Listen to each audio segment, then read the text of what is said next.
د جهان نیوز درنو لیدونکو سلامونه ستړي مشئ. چین په جبري ډول له نورو هیوادونو ایستل شوو افغان کډوالو سره د مرستې ژمنه کړې ده. چین له هغو افغان کډوالو سره د مرستې ژمنه کړې چې له نورو هیوادونو څخه په جبري ډول افغانستان ته استول کیږي.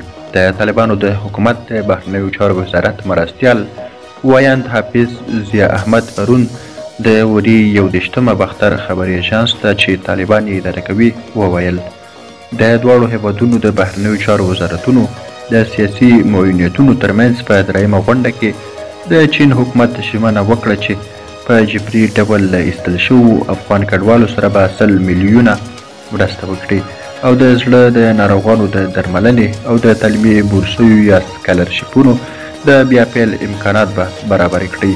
دا ژمنه داسې مهال کیږي چې له پاکستانه د افغان د وګړو د پناه غوښتنې د سند یا ICC کارتونو د لرونکو کسانو د ایستلو دوهم پړاو د اپریل له 15 نیټې څخه پیل شوی دی.